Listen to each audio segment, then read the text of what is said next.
స్పెషల్‌గా ఈనాడు పేపర్‌లో ఒకానొక టైంలో అయితే సెపరేట్‌గా ఒక కాలమ్ గాని, ఒక సెక్షన్ అనేది ఉండేది. కార్టూన్స్‌కి సంబంధించి.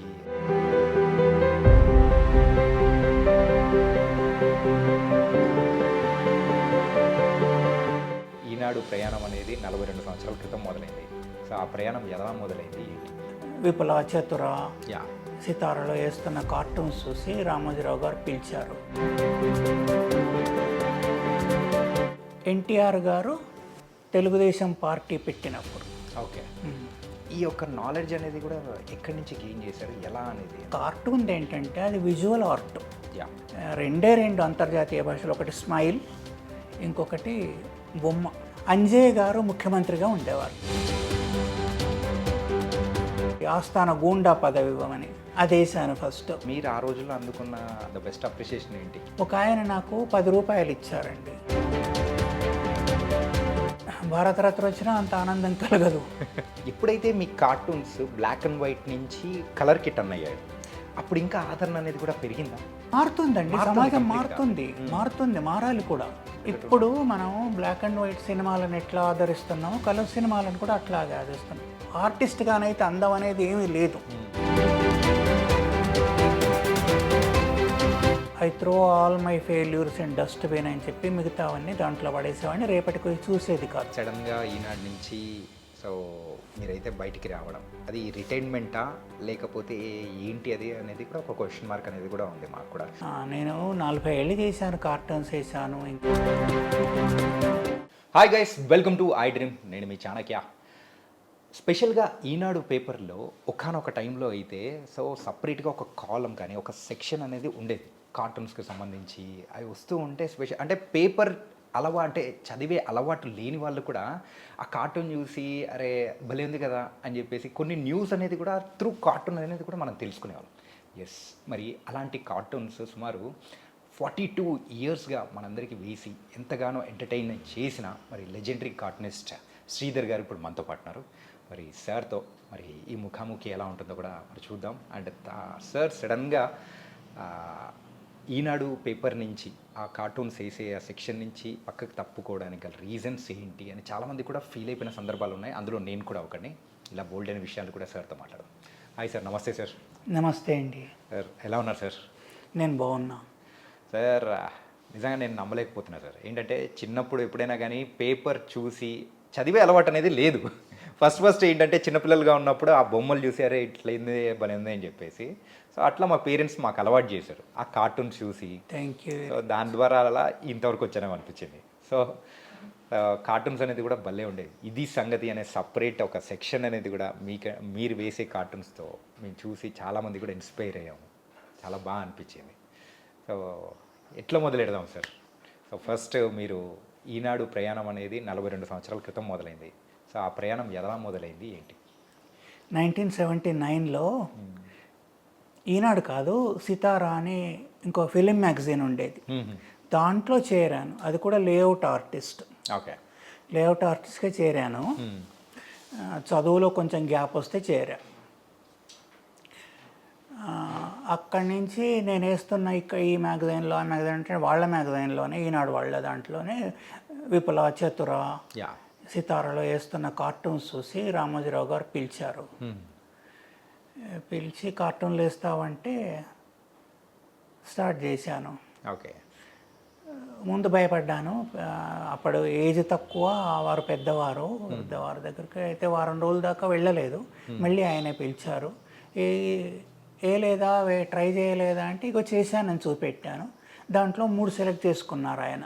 నేను ఆ వారం రోజుల్లో వేసిన వాటిలో ఇది ఇవాళ, ఇది రేపు వేయి, ఇది తర్వాత రోజు వేయి అని. మీకు జర్నలిజంలో ఎట్లా ఉంటుందంటే ఇవాళ అంటే రేపటి పేపర్ గురించి మాట్లాడుతున్నా, ఇవాళ వేయి అంటే రేపటి పేపర్లో వస్తుంది.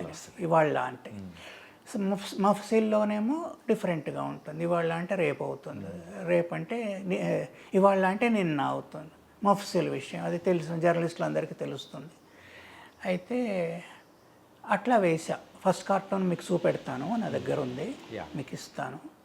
అప్పటి నుంచి ఇక వెనక్కు చూసింది లేదు, వేస్తూనే ఉన్నాను పొలిటికల్ కార్టూన్స్. కొంతకాలం అయిన తర్వాత నాకన్నా సీనియర్ కార్టూనిస్ట్ ఉండేవారు, పాపగారని.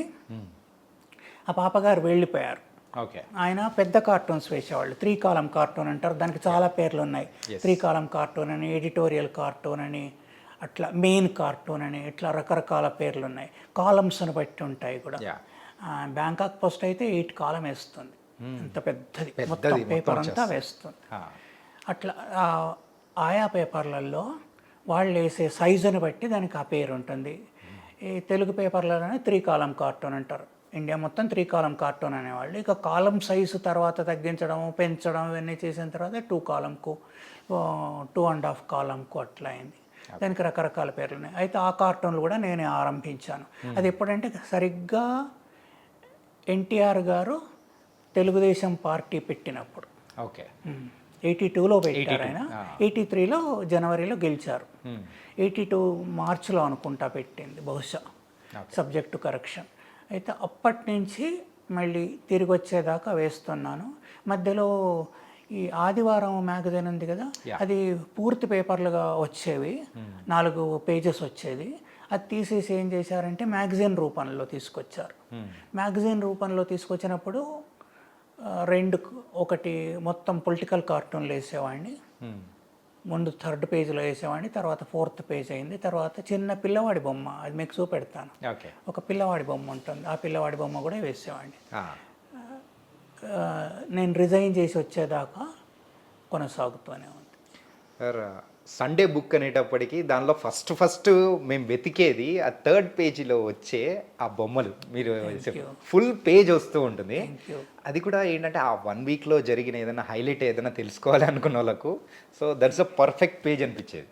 అంటే ఒక కలర్ఫుల్గా చూడడానికి కానీ, అండ్ ఓ నాలెడ్జబుల్గా, అండ్ పొలిటికల్ అంటే నాలెడ్జ్ లేని వాళ్ళు కూడా అరే ఇలా జరిగిందా అని తెలుసుకునేదానికి కూడా ఆ కార్టూన్తో మీరు తెలియజేసేవాళ్ళు సార్. సో ఈ యొక్క నాలెడ్జ్ అనేది కూడా ఎక్కడి నుంచి గెయిన్ చేశారు, ఎలా అనేది అనిపించింది sir? Through journalism are by going on అలా వచ్చేసిందా? నదీనాం సాగరోగతి అని ఇంకా ప్రొఫెషన్లో పట్టిన తర్వాత కొట్టుకుపోవాల్సిందే, తెలుసుకోవాల్సిందే, అన్ని విషయాలు తెలుసుకోవాల్సిందే. ఒక్కొక్కటి నేర్చుకుంటూ వెళ్ళాలి కదా, తప్పదు కదా, భక్తి కూడా ఉంటుంది, నేర్చుకుంటూ వెళ్ళాలి. తర్వాత కార్టూన్ ఏంటంటే అది విజువల్ ఆర్ట్. విజువల్ ఆర్ట్ ఏమవుతుందంటే కళ్ళకు కనిపిస్తుంది.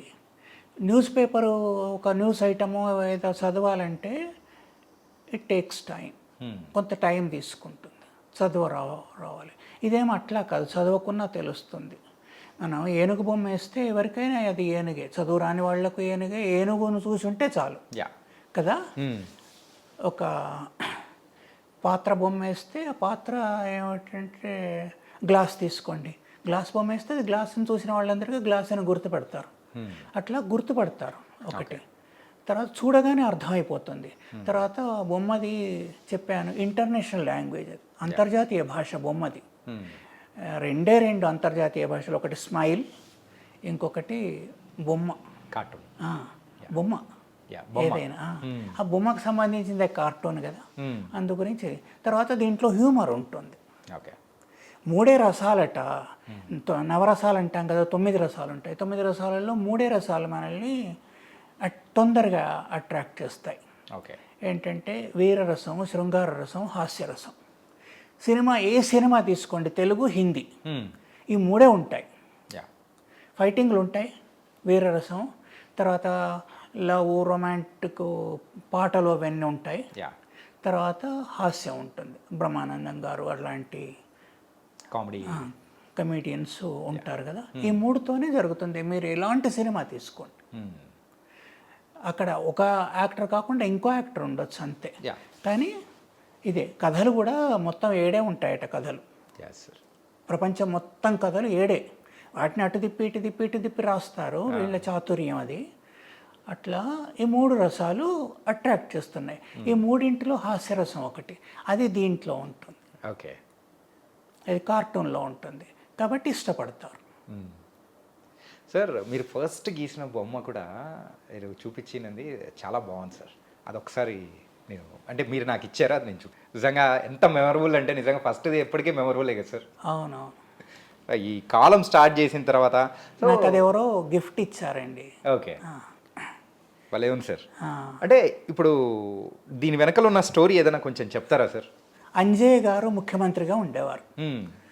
టి అంజయ్య. మ్మ్. టి అంజయ్య గారు అందరికీ వరుసన ఎవరు వస్తే వాళ్లకు ఆస్థాన పదవులు ఇస్తున్నారు.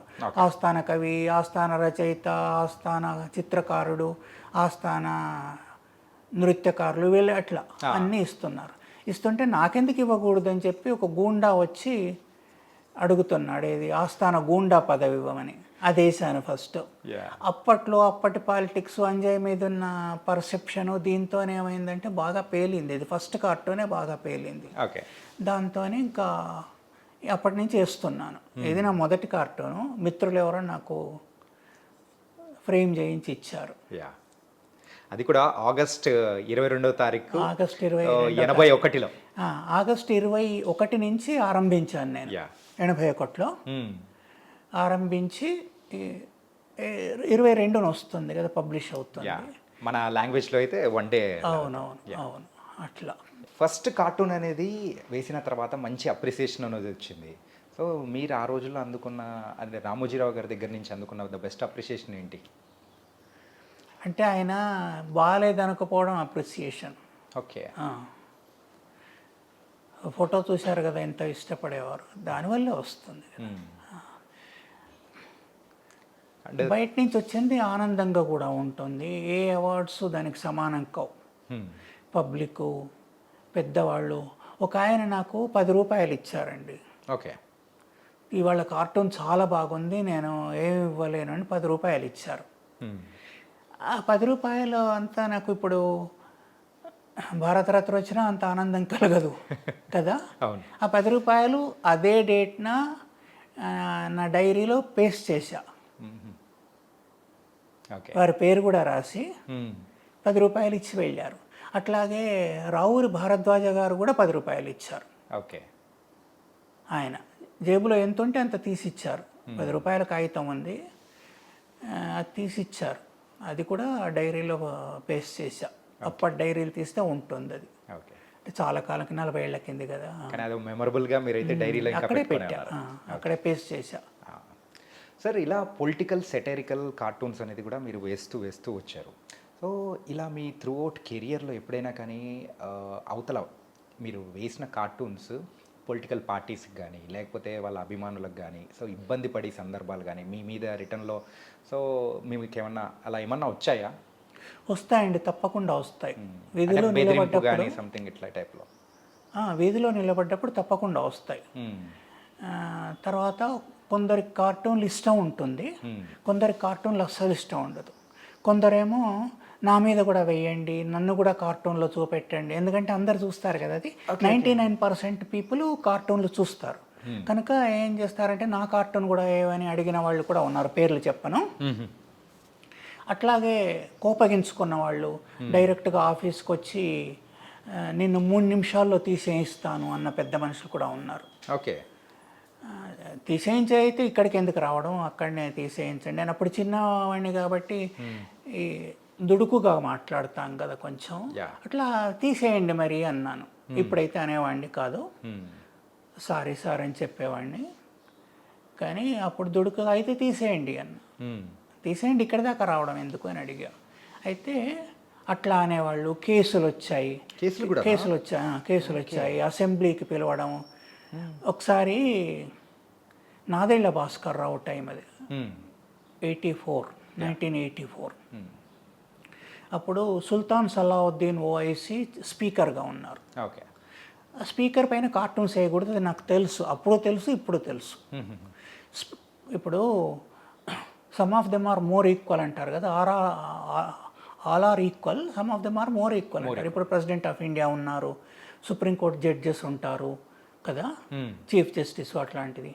అయితే ఇన్ఫ్రాస్ట్రక్చర్ మీద ఏమనకూడదు, సూపర్ స్ట్రక్చర్ పైన ఏమన్నా అనొచ్చు. ఇప్పుడు కాన్స్టిట్యూషన్ మీద క్వశ్చన్ చేయలేము, సుప్రీంకోర్టు మీద మాట్లాడలేము. ప్రెసిడెంట్ ఆఫ్ ఇండియా గౌరవించదగ్గ వ్యక్తి కాబట్టి ఇట్లా చేయడానికి వీల్లేదు. స్పీకర్ కూడా వాళ్ళ ప్రొటెక్షన్ ఉంటుంది. అయితే స్పీకర్ పైన వేసేసరికి ఆయన పకళ్ళామన్నారు, అంటే పట్టుకురమ్మన్నారు. అయితే నాకు అంత ట్రైనింగ్ ఇచ్చారు. సభలో సభికులు మాత్రమే, అంటే ఎమ్మెల్యేలు మాత్రమే మాట్లాడతారు. అవతలి వాళ్ళు మాట్లాడడానికి వీలు లేదు, ఎక్కడ మనకు కనిపించదు. సో నువ్వు మాట్లాడకూడదు, ఇట్లా నిలబడాలి, చేతులు కట్టుకొని నిలబడాలి. అదంతా ట్రైనింగ్ ఇచ్చారు నాకు. రేపు రమ్మన్నారు కదా అసెంబ్లీకి. ఏం శిక్షిస్తే అప్రహెండ్ చేస్తారు. శిక్షిస్తే దానికి కోర్టులో కూడా మనం క్వశ్చన్ చేయలేం, అనుభవించాల్సిందే. వీడిని తీసుకెళ్ళి 6 నెలలు జైల్లో పడేయండి అంటే పడేయాల్సిందే, ఇంకేం లేదు. మన కోర్టుకు కూడా వెళ్ళడానికి లేదు. అయితే రమ్మన్నారు. రమ్మంటే ఏమవుతుందంటే అదృష్టవశాత్తు నెక్స్ట్ డే లోపల ఆ గవర్నమెంట్ పడిపోయింది. నాదెళ్ల భాస్కర్రావు గారి గవర్నమెంట్ పడిపోయింది. ఆ తర్వాత కూడా చిన్నవి పెద్దవి కేసులు వచ్చాయి. ఈనాడు ఎదుర్కొనేది. అంటే మీ వరకు రానిచ్చేది కానీ నా దాకా రాదు. నేను వెళ్ళి అక్కడ కోర్టులో కానీ ఎక్కడికి వెళ్ళిన సందర్భాలు తక్కువ లేవు, అస్సలు లేవు. ఏవో కాగితాల మీద అఫిడవిట్ల మీద సంతకాలు పెట్టడమే తప్ప వెళ్ళిందేం లేదు ఎక్కడ. అంటే సార్ మీరు వేస్తున్న కార్టూన్స్ ఆ రోజుల్లో ఉన్న సందర్భాన్ని తగ్గట్టు కంప్లీట్ బ్లాక్ అండ్ వైట్లో వచ్చాయి. అంటే ఆ టెక్నాలజీ కానీ ఆ కలరింగ్ అనేది లేకుండా ఉన్నది. ఎప్పుడైతే మీ కార్టూన్స్ బ్లాక్ అండ్ వైట్ నుంచి కలర్కి టర్న్ అయ్యాయో అప్పుడు ఇంకా ఆదరణ అనేది కూడా పెరిగిందా? కార్టూన్ బట్టి ఉంటుందండి, కలర్ కాదు. అంటే అది చూసే వీక్షకులు వాళ్ళకి తీసుకునే దాని. ఇప్పుడు మనం బ్లాక్ అండ్ వైట్ సినిమాలను ఎట్లా ఆదరిస్తున్నామో కలర్ సినిమాలను కూడా అట్లాగే ఆదరిస్తున్నాం. దాంట్లో ఉన్న సరుకు అంటాం కదా, సరుకు బాగుంటే కలర్ లేసినా కలర్ లేకపోయినా నడుస్తుంది. ఇప్పుడు కలర్ ప్రింటింగ్ వచ్చింది, కలర్ ప్రింటింగ్ వచ్చినప్పుడు కలర్లోకి తీసుకొచ్చారు, అంతే తేడా, ఇంకేం తేడా లేదు. దాంట్లో ఏమన్నా సరుకు ఉంటే అది నవ్విస్తే ఆదరణ పొందుతుంది.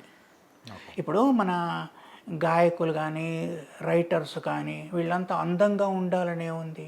అసలు అందం అనే పర్సెప్షన్ ఏంటి? అది మన పర్సెప్షన్. అందం అనేది మన పర్సెప్షన్. ఇప్పుడు వెనకటికి ఒకప్పుడు అమ్మాయిలు పెద్ద బొట్టు పెట్టుకొని, అమ్మాయిల బొట్టు ఆమడ దూరం కనిపించాలని పెద్ద బొట్టు పెట్టుకొని, తల నూనె పెట్టుకొని గట్టిగా దువ్వుకొని, తల నిండా పూలు పెట్టుకొని వెళ్ళేవారు. పసుపు పూసుకునేవాళ్ళు ముఖాని కింద. ఆఫ్రికాలో ఒక జాతిలో పెళ్ళిళ్ళకు పేరెంటాలకు వెళ్తే బొగ్గు దంచి దాంట్లో నూనె కలిపి బొగ్గు పొడిలో ముఖానికి పూసుకొని వెళ్తారు. మనం గంధం ఇచ్చినట్టు వాళ్ళు నల్ల పొడి ఇస్తారు. అంటే అందం అనే పర్సెప్షన్ ఏం లేదు, అస్సలు లేదు. ఆర్టిస్ట్గానైతే అందం అనేది ఏమీ లేదు. సిమెట్రీ ఈజ్ బ్యూటీ ఆర్టిస్ట్కి అయితే. దాన్ని మేకప్ చేసామా అది అయితే పర్సెప్షన్స్ మారుతాయి, ఫ్యాషన్స్ మారుతాయి. ఇప్పుడు బొట్టు పెట్టుకొని వెళ్తే భయపడతాం అట్లా కదా, ఎవరన్నా అంత పెద్ద బొట్టు పెట్టుకొని. అంటే ఇప్పుడు కొన్న పరిస్థితులకు తగ్గట్టు ట్రెండ్కి తగ్గట్టు అమ్మాయిలు కూడా దాన్ని కూడా తగ్గిస్తూ వస్తూ అట్లున్నారు అనమాట. మారుతుందండి, సమాజం మారుతుంది, మారాలి కూడా. అట్లాగే ఎట్లా ఉంటుంది? మీరు అన్నట్టు ఆ రోజుల్లో అమ్మాయిలు ఇంత పెద్ద బొట్టు పెట్టుకొని ఇలా వెళ్తున్నా అంటే ఇప్పుడు అలా బొట్టు పెట్టుకొని వెళ్తే విచిత్రంగా చూస్తారని చెప్పేసి భయపడుతూ ఉంటారు. డిఫరెంట్గా ఉంటుంది, వేర్డ్గా ఉంటుంది కదా. అంటే పర్సెప్షన్స్ మారుతున్నాయి, రైట్. ఫ్యాషన్స్ మారుతాయి, పర్సెప్షన్స్ మారుతాయి, ఆలోచన ధోరణి మారుతుంది. సమాజంలో సొసైటీలో కూడా మారుతుంది. మన పద్ధతులన్నీ మార్చుకుంటూ ఉంటాం, తెలియకుండానే మార్చుకుంటుంటాం. అట్లాగే కలర్ అనేది ఒక అదనపు ఇది అంతే, దాంతో లోపల ఇది మారదు కదా. ఇప్పుడు తెలుగుదేశం అంటే ఎల్లో చొక్కా పెడతాం, కమ్యూనిస్ట్ అంటే ఎర్ర చొక్కా పెడతాం, బీజేపీ వాళ్ళు అంటే ఆరెంజ్ చొక్కా పెడతాం, కాంగ్రెస్ వాళ్ళు అంటే తెల్ల చొక్కా పెట్టి టోపీ పెడతాం. అయితే ఆ కలర్లు పెట్టడానికి అవకాశం ఏర్పడింది. ఇప్పుడు దొంగకు ఒక రకం, అంటే ఇవన్నీ ఆర్టిస్టులు చేసిందే గుర్తుపెట్టుకోవాలి. ఆర్టిస్టులు కొంత భాష కనిపెట్టారు కొత్తది. మాయాబజార్లో చెప్పినట్టు భాష కూడా కనిపెట్టింది ఎట్లా వస్తుందని కొంత భాష కనిపెట్టారు. కొత్త భాష అంటే వాళ్లకు అనుకూలమైన భాష కనిపెట్టారు, ఇంగ్లీష్లో కానీ తెలుగులో కానీ. బాపు గారు ఎక్కువ చేశారు ఆ పని. తర్వాత దొంగ అంటే ఇట్లా ఉంటాడు, టీచర్ అంటే ఇట్లా ఉంటాడు, ఆఫీసర్ అంటే ఇట్లా ఉంటాడు, జడ్జి ఇట్లా ఉంటాడు, ఇవన్నీ తయారు చేశారు. ఇప్పుడు రవివర్మ బొమ్మలు వేయకముందు దేవుడి స్వరూపం పూర్తిగా తెలియదు మనకు. అంటే దేవుడు అనేవారు ఉన్నారు అని అనుకునే వాళ్లకు ఇట్లా ఉంటుంది, ఇట్లా ఉంటాడు అని తెలియదు. యా. రవివర్మ గారి బొమ్మలన్నీ కూడా ఒక ఆమెను మోడల్గా పెట్టుకొని వేసింది. సుగంధ అని ఒక ఆమెను మోడల్ పెట్టుకొని వేసింది. సీత, సావిత్రి ఏవైనా కూడా ఆమెను ఆ దేవుళ్ళలాగా చేశారు. ఓకే. ఏదో ఒక సినిమాలో చెప్పారు, ఆమెను కోర్టుకు పిలిస్తే నేను మామూలు మనిషిని, నన్ను దేవతం చేసింది రవివర్మ గారు అని చెప్తుంది. నెగిటివ్గా ఇస్తుందేమో అంటే రూపము ఇచ్చారు కదా అట్లా. ఓకే సార్, ఇలా కలర్స్ అనేది కూడా సో మీరే సెలెక్ట్ చేసేవాళ్ళా లేకపోతే ఎట్లా సార్ అది ఆ కార్టూన్ దానికి సంబంధించి? కలర్ ఏమో ప్రాసెస్లో ఇందులో నడుస్తుందండి. నేను కలర్స్ వేసేవాడిని కాదు. ఇలా జస్ట్ బ్లాక్ అండ్ వైట్లోనే కార్టూన్, బ్లాక్ అండ్ వైట్లో కార్టూన్ వేసి దానికి మన ఉల్లిపొర పేపర్ ఉంటుంది కదా, ఆనియన్ పేపర్ అంటారు. ఆనియన్ పేపర్ కానీ ట్రాన్స్పరెంట్ పేపర్ కానీ వేసేయడము, లేకుంటే రాయటము, అంత ఓపిక లేకుంటే రాసేయడము చేసి ఫలానా షర్టు ఈ రెడ్ కలర్ వేస్తున్నాం, మనిషికి ఫ్లెష్ టింట్ వేస్తాము, లేదా చీర గ్రీన్లో వేస్తాం, ఇట్లా ఏంటో డ్రెస్సు అట్లాంటివి వేస్తాం. అవి అట్లా రాసేవాడిని. ఓకే. అది భూమి ఈ కలర్ ఉంటుంది, ఆకాశం ఈ కలర్, లేకుంటే గడబిడైపోతుంది. ఓకే సార్, ఇలా కార్టూన్స్ అనేది కూడా కంప్లీట్గా మీరు ఇన్ని సంవత్సరాలు చేస్తున్నారు. మీ యొక్క ప్రయాణంలో ఎప్పుడైనా కానీ కంపెనీ వాళ్ళు మీరు వేసిన కార్టూను ఇది కొంచెం అబ్జెక్షబుల్గా ఉంది, సో వద్దు, సో ఇంకొకటి ట్రై చేద్దామని చెప్పేసి అన్న సందర్భాలు కానీ అట్లా ఏమన్నా వచ్చాయా మీ యొక్క కెరియర్లో? నా వర్క్ కొంచెం డిఫరెంట్గా ఉండేది. ఓకే. ఒకటి కాదు, 10-15 కార్టూన్స్ వేసేవాడిని రోజు. Okay. I throw all my failures in dustbin అని చెప్పి మిగతావన్నీ దాంట్లో పడేసేవాడిని. రేపటికి చూసేది కాదు. అట్లా చూస్తే లక్షలాది కార్టూన్లు అవుతాయి అవి. ఓకే. అయితే అవన్నీ పడేసేవాడిని. రామోజీరావు గారు పెద్ద కార్టూన్స్ చూసేవారు కాబట్టి ఇబ్బంది ఉండదు. తర్వాత ఆయన ఒక్కరే చూసేవారు, ప్రింటింగ్ అయిన తర్వాత ఎవరైనా చూడడం. ఓకే. ఇంకా కంపెనీ వాళ్ళు అనేవాళ్ళు ఎవరూ లేరు, ఎవరు ఉండరు. ఇంకా ఆయన చూసిన తర్వాత ఇంకెవరు ఉంటారు? తర్వాత నా దగ్గర కూడా పెద్దగా ఎవరు వచ్చేవాళ్ళు కాదు, ఏదో ఫ్యూ పీపుల్ అంతే. కార్టూన్ల గురించి పట్టించుకున్న వాళ్ళు ఎవరు లేదు, ఎందుకంటే వాళ్ళు నా పనిలో పట్టించుకుంటే నేను వాళ్ళ పనిలో పట్టించుకుంటాను. 40 years చేశాను కాబట్టి as you know I'm a senior cartoonist అవుతాను కదా. మిగతా అంతా కొత్త వాళ్ళు ఉంటారు కదా, ఎవరు పట్టించుకోరు. అప్పుడు కూడా పట్టించుకోలేదు, ఇప్పుడు కూడా పట్టించుకున్నా ఆయన ఊరుకునేవారు కాదు. ఎవరో బాంబే నుంచి వచ్చేదో చెప్పబోయినా కూడా ఇట్లా కాదు, మా పద్ధతి మేము చేసుకుంటాను ఆయన అన్నారు. మర్యాదగానే చెప్పారు కానీ. ఓకే. మీకంటే ముందు పాపగారు అని చెప్పేసి కార్టూన్స్ వేసేవారు ఉన్నారు కదా సార్. సో యాక్చువల్గా ఆయన దగ్గర జూనియర్ నుంచి ఆ లెవెల్ నుంచి స్టార్ట్ అయ్యారా, లేకపోతే సో కమింగ్ మీరు కార్టూన్స్ అనేది కూడా విత్ సో గ్రేస్తో వచ్చేసింది సార్ అది? ఎవరి దగ్గర ఎవరు ఏది నేర్చుకోరండి. నాకెవ్వరు గురువులు లేరు. ఓకే. పాపగారు పెద్దవారు, ఆయన దగ్గరికి వెళ్ళడానికి భయపడేవాడిని. చాలా నాకన్నా సీనియర్, ఏజ్లో కూడా సీనియరు. ఓకే. కాబట్టి ఆయన కూడా పాపులారిటీ బాగుండేది కాబట్టి నేను ఆయన దగ్గరికి వెళ్ళడానికి భయపడేవాడిని. నేను పెద్దగా వెళ్ళలేదు, ఏదన్నా ఇట్లా కలవడం అట్లా. నేను ఎవరి దగ్గర నేర్చుకోవాలి, నాకు ఎవరు నేర్పించలేదు కార్టూనింగ్. ఏదైనా సాయం చేస్తారు మనకు. ఓకే. ఇప్పుడు మీరు ఇక్కడికి వస్తుంటే ఎక్కడ ఇల్లు ఎక్కడ అని అడిగితేనో, లేకుంటే దారి ఎట్లా వెళ్ళాలి, ఇక్కడ బంద్ ఉంది ఇంకో చోట ఎట్లా వెళ్ళాలి అని అడిగితే ఎవరైనా చెప్తారు, కానీ మిమ్మల్ని తీసుకెళ్తారా? లేదు సార్. లేదు కదా. అలా వెళ్ళమని చెప్పేసి అలా వెళ్ళాలి.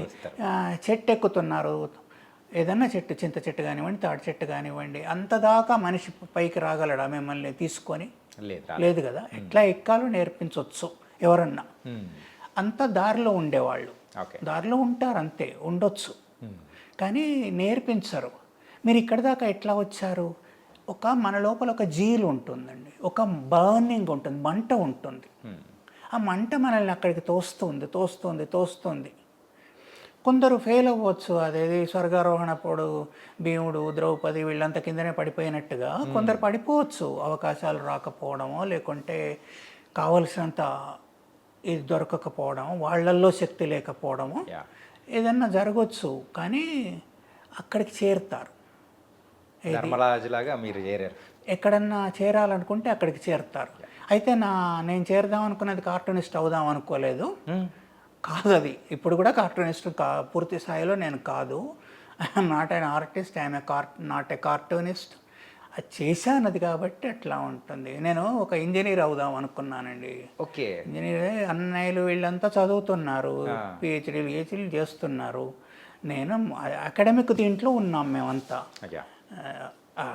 డైవర్ట్ అయింది అంతే, ట్రాజెక్టరీ మారిపోయింది. సో మీరు ఒక్కరే ఇట్లా ట్రాజెక్టరీ అనేది చేంజ్ 7 తరాలు అటు 7 తరాలు ఇటు 3 తరాలు ఇటు ఎవరు లేరు, ఓకే. బొమ్మలు వేస్తున్న వాళ్ళు ఎవరు లేరు. సార్ ఎట్లా సార్ ఈ ప్రొఫెషన్ అనేది కూడా సో ఇట్ వాస్ అంటే ప్యాషన్గా స్టార్ట్ అయిందా లేకపోతే ఏదో సరదాగా వేసుకుంటే ఏదో కొంచెం చిన్నప్పటి నుంచి ఉండేది బొమ్మలు వేయాలని, ఏదో గోడల మీద గీయడం, పెన్సిల్తో గీసేయడం, అట్లా గీయడం అంతే. అది ఉంది కదా. నాకు చదువులో గ్యాప్ వచ్చింది ఇంటర్మీడియట్ తర్వాత, మళ్ళీ తర్వాత చదువుకున్నాను, ఈనాడులో ఉండి చదువుకున్నాను. కానీ గ్యాప్ వచ్చింది కదా, ఈ ట్రైనింగ్ అంటున్నారు. ఆ ట్రైనింగ్లో ట్రైనింగ్ కదా, ట్రైనింగ్ తీసుకుంటే ఏం పోయింది లోపల అని మా ఇంకో అన్నయ్య ఆయనే అప్లై చేశారు. చేస్తే వెళ్ళాను, ఇంటర్వ్యూలో వచ్చింది నాకు. నేను అక్కడ బొమ్మ ఏమంటే చాలా ఇదిగా వేశాను, రాదు కదా నాకు. స్కెచ్ పెన్ తీసుకొని ఏదో గీతలు గీశాను. ఆయన చెప్పారు ఇంత ఇట్లా ఉంది, అసలు ఎట్లా వచ్చావు నువ్వు అని కూడా అన్నారు. సో అట్లా ర్యాండమ్గా జరిగిపోయింది మొత్తం. అట్లా జరిగిపోయింది. యాక్సిడెంట్స్, అన్ని యాక్సిడెంట్సే లైఫ్లో. ఇట్లా ఆయన పిలిచి కార్టూన్లు వేస్తావా అనడం, దాంట్లో చేరడం, ఇదంతా చదువుకుంటున్నాను అనుకున్న వాడిని మధ్యలో బ్రేక్ పడ్డం, ఆస్మా వల్ల బ్రేక్ పడింది. అట్లా అన్ని యాక్సిడెంట్సే, ప్రతిదీ యాక్సిడెంట్స్. ఇంకొకళ్ళకు ఇట్లా చేస్తే అవుతారు అని చెప్పలేను, సజెషన్స్ ఇవ్వలేను ఇది దారి అని, ఎందుకంటే ఆ దారి కాదు నాది. సో అన్ఎక్స్పెక్టెడ్గా అడవిలో వెళ్తుంటే ఎటో వెళ్తుంటాం కదా, బహుశా ఇటు వస్తే ఊరు వస్తుందా, ఇటు వస్తే అట్లా మీ డెస్టినేషన్ అనేది ఇలా అట్లా వచ్చేసింది. ఓకే సార్, మీరు రోజుకు సుమారు ఒక 10 to 15 కార్టూన్స్ అనేవాళ్ళు వేసేవాళ్ళు. సో మిగతా కార్టూన్స్ ఏం చేసేవాళ్ళు సార్? జస్ట్ పక్కన పెట్టేసేయడం, పారేస్తాం కదండి. ఎన్ని పెడతాం, ఎన్ని కాపీలు అవుతాయి పెడితే? ఇది సరిపోదు. లక్షల్లో ఉంటుందేమో సార్, ఇన్ని సంవత్సరాల్లో లక్షల్లో ఉంటాయి, సరిపోదు అది. అది కాకుండా వేసేది కూడా మెయిన్ కార్టూన్ ఒకటి వేసేవాడిని, ఓకే. ప్యాకెట్ కార్టూన్ ఇది సంగతి అని ఒకటి వేసేవాడిని, ఆ కాలం వేసేవాడిని, ఇది సంగతి. తర్వాత ఎడిట్ పేజీ కార్టూన్లు వేసేవాడిని. అప్పుడు న్యూస్ టైం అని ఉండేది, దానికి వేసేవాడిని. న్యూస్ టైంలో 2 పేజీలు ఉండేవి, ఏది ఒకటి గఫా అని హ్యూమర్ పేజీ ఉండేది. కార్టూన్ సెలెక్ట్ చేసుకునేవాడిని బయట నుంచి ఎవరైనా పంపిస్తే, అది నేనే చూసేవాడిని. తర్వాత చిల్డ్రన్ పేజీ చూస్తూ, చిల్డ్రన్ పేజీలో మహాభారతం మొత్తం వేసా, కామిక్స్ మొత్తం మహాభారతం వేసా. ఎక్కడన్నా ఏమన్నా బొమ్మలు దొరికితే మీకు పంపిస్తా, ఉండాలి. తర్వాత పంచతంత్ర వేసా, మిత్రలాభం, మిత్రభేదం, కాకౌలోక్యం, సంధి, విగ్రహం, అవి కూడా కామిక్స్లో వేసా. ఇన్ని వర్క్స్ చేస్తుండేవాడిని కాబట్టి ఎక్కువ అవుతుంది. తర్వాత ఇలస్ట్రేషన్స్ వేసేవాడిని, విప్పులకు చిత్రకు ఇలస్ట్రేషన్స్ వేసి వాళ్ళకి కావాలంటే కార్టూన్స్ వేసి ఇచ్చేవాడిని. ప్లస్ ఈనాడు మ్యాగజైన్కు కార్టూన్స్ వేయడం, సండే మ్యాగజైన్ కార్టూన్సే కాకుండా బొమ్మలు కూడా వేసేవాడిని, లోపల ఇలస్ట్రేషన్స్ కూడా వేసేవాడిని. తర్వాత చికిత పేరున హ్యూమరస్ ఆర్టికల్స్ రాసేవాడిని, పొలిటికల్ హ్యూమర్ రాసేవాడిని. 500-600 దాకా రాశాను. ఉంటాయి అవి, ఎక్కడో ఎత్తుకాలి ఉంటాయి.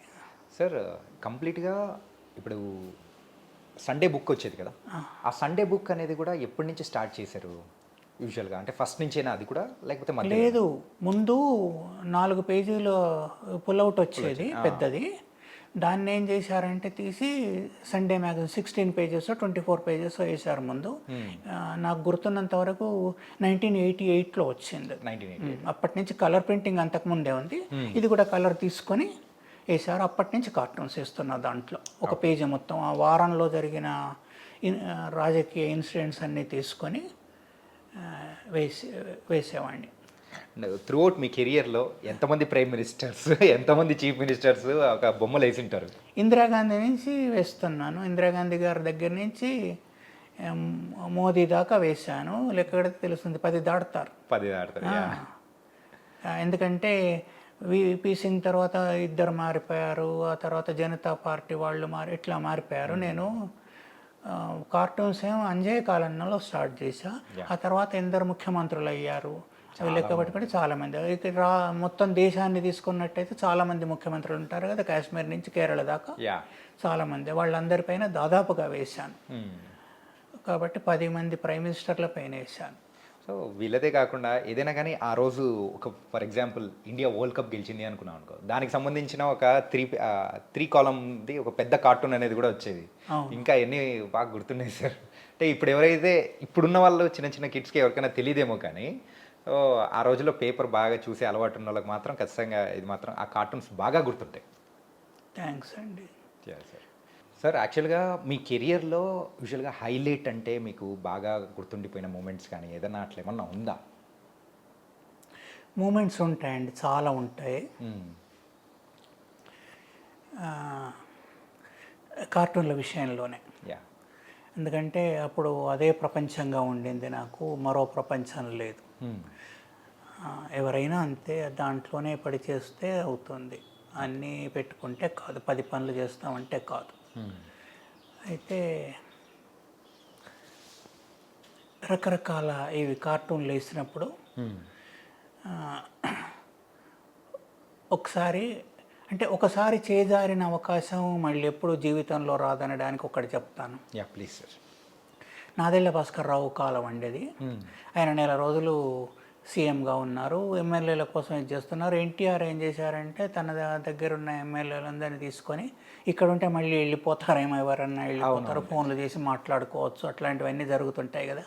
ఆయన నంది హిల్స్ సబ్జెక్టు కరెక్షన్, దాన్ని నంది హిల్స్ అంటారో లేదో తెలియదు, మొత్తం మీద బెంగళూరు వెళ్ళిపోయారు. బెంగళూరులో అప్పుడు సీఎం రామకృష్ణ హెగడే, జనతా పార్టీ. ఆయన ఈయనకు ఆశ్రయం ఇచ్చారు, అక్కడ పెట్టుకున్నారు. అయితే పంచతంత్రలో ఒక కథ ఉంది. ఈ పిట్టల్ని పట్టుకునే ఆయన వచ్చి అక్కడ వల వేసి విత్తనాలు గింజలు చల్లుతారు, ధాన్యం చల్లితే పక్షులన్నీ వచ్చి వాళ్తాయి, వలలో చిక్కుకుంటాయి. చిక్కుకున్న తర్వాత ఏం చేస్తాయంటే, మనం ఐకమత్యం బలం, మనం అందరం కలిసి ఒక్కసారి పైకి ఎగురుదాం అని అంతా కలిసి పైకి ఎగిరి వెళ్ళిపోతాయి, పొలం తన్నుకొని వెళ్ళిపోతాయి అన్నీ కలిసి. వాళ్ళ ఫ్రెండ్ ఇంకొక ఎలుక ఉంటే ఆ ఎలుక దగ్గర వెళ్ళి కట్ చేయించుకుంటాయి అన్నీ. అది పంచతంత్ర ఒక ఎపిసోడ్ దాంట్లో. అయితే అది తీసుకొని నేనేం చేశానంటే, ఎన్టీఆర్ ఈ ఒలం తన్నుకొని వెళ్ళిపోయినట్టు వేశాను, కర్ణాటక వెళ్ళిపోయినట్టు వేశాను, బెంగళూరు వెళ్ళిపోయినట్టు వేస్తే ఇంకేదో అంతకన్నా ఫ్రెష్ న్యూస్ వచ్చింది, దానికి వేయాల్సి వచ్చింది. దానికి వేస్తే ఇది రేపైనా వేయచ్చు, ఎందుకంటే 4-5 రోజులు బెంగళూరులో ఉంటారు కాబట్టి రేపైనా వేయచ్చు అనేది పక్కన పెట్టాను. వేరే కార్టూన్ వేసాను. ఇవాళ దాకా అలాంటి అవకాశం రాలే. ఇవాళ దాకా అంటే నేను బయటకు వచ్చేదాకా అలాంటి అవకాశం రాలే. ఓకే, అంటే పొలిటికల్గా కాబట్టి ఎప్పుడు ఏమి జరుగుతుందో తెలియదు. భయంకరమైన విషయాలు జరుగుతాయి. ఒకసారి మ్యాగజైన్లో కార్టూన్లు వేసాను. మ్యాగజైన్లో కార్టూన్లు అంటే లక్షలాది కాపీలు, అప్పటికి 12 లక్షలు 15 లక్షలు ఉండేది సర్క్యులేషన్. అన్ని లక్షల కాపీలు ప్రింట్ అవ్వాలి, వాటి పిన్నింగ్ కావాలి, డిస్ట్రిబ్యూషన్ కావాలంటే ముందే అయిపోతుంది కదా. ముందే ఏమైందంటే అది ప్రింట్ అయిపోయింది, డిస్ట్రిబ్యూషన్ దగ్గర ఉంది, పిన్నింగ్ దగ్గరనో ఏమో ఉంది. అప్పుడు దాంట్లో ఏమిటి, రాజీవ్ గాంధీకి పైన కార్టూన్స్ వేసాను. 2 కార్టూన్స్ ఏమో ఉన్నాయి ఆయన. అయితే బిట్వీన్ ద వీక్ ఏమైంది, ఆయన చంపేశారు ఎల్టీటీ వాళ్ళు. ఆయన చనిపోయిన తర్వాత ఆయన పైన కార్టూన్స్ వస్తే ఎట్లా ఉంటుంది? అది చాలా ప్యాథ్రిక్గా ఉంటుంది అండ్ సిచ్యువేషన్ కూడా చాలా మంచిది కాదు. మనం రేపు ఎలాంటి అటాకులను ఎదుర్కొంటామో అదంతా వేరు విషయం, కానీ మర్యాద కాదు కదా. అవును సార్. చనిపోయిన ఆయన మీద ఆ తర్వాత 2 రోజుల తర్వాత కార్టూన్లు రావడం తప్పు. అది ఆయన అప్పటిదాకా ప్రైమ్ మినిస్టర్ చేసిన వారు కదా కొంతకాలం, 5 ఏళ్ళు. అయితే ఇన్ని లక్షల కాపీలు చించేయాల్సి వచ్చింది ఆ పేజీని. అట్లా జరుగుతాయి. కానీ ఆ టైంలో ఒక్కటి కూడా బయటికి అనేది కూడా రాలేదు కదా సార్? రాకుండా జాగ్రత్త పడ్డాం. తెల్లవార్లు కూర్చొని అందరూ కూర్చొని చించేశారు, డిస్ట్రాయ్ చేశారు ఆ కార్టూన్లో అవన్నీ కూడా మొత్తం. వస్తే ప్రమాదం కదా, అసలు మర్యాద కాదు, నైతిక ఇది కాదు, అది వ్యవహారం కాదు. రాకూడదు. చనిపోయిన ఆయన పైన అది కూడా భయంకరమైన చావు అది. మర్డర్ చేశారు, అది ఇచ్చేసారు కదా, పేల్చి పారేశారు బాంబులు పెట్టి. బాంబు పెట్టి పేల్చారు కదా. అది ఎవరు కోరుకోరు కదా, ఎవరు సభ్య సమాజం హర్షించే ఇది కాదు. కానీ మీరు ఇందాక అన్నారు సార్, ఏంటంటే ఏదైనా ఒక అవకాశం అనేది వచ్చింది, తర్వాత వస్తుందో రాదో తెలియదు, అసలు తెలియదు. సో మీ కార్టూన్స్ విషయంలో కూడా అలాగే జరిగింది. మీరు చెప్తూ ఉంటే ఇంకా అదే అనమాట. ఒకసారి ఈరోజు రేపు వేద్దాంలే అని అనుకున్నది కూడా అయిపోయింది. ఆ తర్వాత రోజు మొత్తం నార్మల్ అయిపోయింది. ఎన్టీఆర్ గారు సీఎం అయిపోయారు. ఇప్పుడు మళ్ళీ అది వేసినా కానీ సెలబుల్ అనేది కూడా అర్థం కాదు. ఇప్పుడు ఎన్టీఆర్ అంటే జూనియర్ ఎన్టీఆర్ అనుకుంటారు ఇప్పటి జనరేషన్ కదా, తెలియదు. అవును సార్, ఎప్పటికప్పటి పోతుంది. ఇందాక చెప్పాను కదా, గుగ్గిళ్ళ బేరన్ లాంటిదని. కొన్ని కార్టూన్లు వేసిన తర్వాత ఏమవుతుంది, అక్కడ సీన్ మారిపోతుంది. ఉదాహరణకు వాజ్పేయి గారి గవర్నమెంట్ రేపు కూలిపోతుంది, రేపు పార్లమెంట్లో ఇది జరుగుతుంది, ఓటింగ్ జరుగుతుంది, అవిశ్వాస తీర్మానం, దాని మీద ఓటింగ్, అవిశ్వాసం మీద ఓటింగ్ జరుగుతుంది, రేపు కూలిపోతుందని కార్టూన్ వేసుకున్నాను. రాత్రి వెళ్ళారు ఆయన, రాష్ట్రపతి దగ్గరికి వెళ్ళి రిజైన్ చేశారు. ఆ కార్టూన్ ఏమో ఓటింగ్ పైన, ఇదేమో రిజైన్, ఇది మధ్యరాత్రి. మళ్ళీ అప్పుడు వేయలేం కదా, ఎందుకంటే డెడ్ లైన్స్ ఉంటాయి రైట్ పేపర్కి. యూజువల్గా సార్ ఈ పేపర్కి మీరు ఇచ్చే కార్టూన్స్ కానీ ఏ టైం కల్లా వెళ్ళిపోతుంటాయి సార్? నిజానికి రాత్రి 11కి ఇచ్చినా కూడా ప్రింట్ చేయగలరండి. ఓకే. నేనైతే 9-10 లోపల ఇచ్చేవాడిని రాత్రి. పొద్దునంతా పేపర్లు చదువుకోవడం, ఎదురుగా టీవీ ఉంటుంది, టీవీ చూడడం, ఏమన్నా కింది నుంచి న్యూస్ వస్తే వాళ్ళు పంపించేవాళ్ళు, అవి చూసుకోవడం, లేటెస్ట్ ఇవన్నీ చూసుకున్న తర్వాత ఎడిటోరియల్స్ చదువుకోవడం, ఆర్టికల్స్ చదువుకోవడం, అవన్నీ చేసిన తర్వాత ఓ 4-5 స్టార్ట్ చేసేవాడిని ఐడియాస్. అదే కష్టమైన పార్ట్, ఎందుకంటే పొద్దునంతా తీసుకుంటాం కదా. వంట స్టార్ట్ అయ్యేది అప్పుడు 7-8 ఓకే చేయించుకున్నానంటే మళ్ళీ 8:30-9. అప్పట్లోనైతే 10 తర్వాత ఇంటికి వచ్చేవాడిని, 10-11, సమ్ టైమ్స్ 12. ఆ తర్వాత ఇంటికి వచ్చేవాడిని. మీరు యూజువల్గా ఏ టైంకి వెళ్ళిపోతారు సార్ ఆఫీస్కి? పొద్దునే వెళ్ళేవాడిని. పొద్దునే వెళ్ళిపోయారంటే పొద్దున్నే వెళ్ళేవాడిని అక్కడికి. 10 ముందేమో టైము అది ఉండేది మాకు. ఇంకా నేను ముందు లేఅవుట్ ఆర్టిస్టు, తర్వాత ఆర్టిస్ట్ని అయ్యాను. ఆర్టిస్ట్గా పనిచేస్తూనే కార్టూన్లు వేసేవాడిని. డిజిగ్నేషన్ ఆర్టిస్టే ఉండేది. అప్పుడు టైం ఉండేది, రోజు సైన్ చేయాలి. కార్టూనిస్టు, తర్వాత senior cartoonist, senior cartoon editor, senior cartoon editor.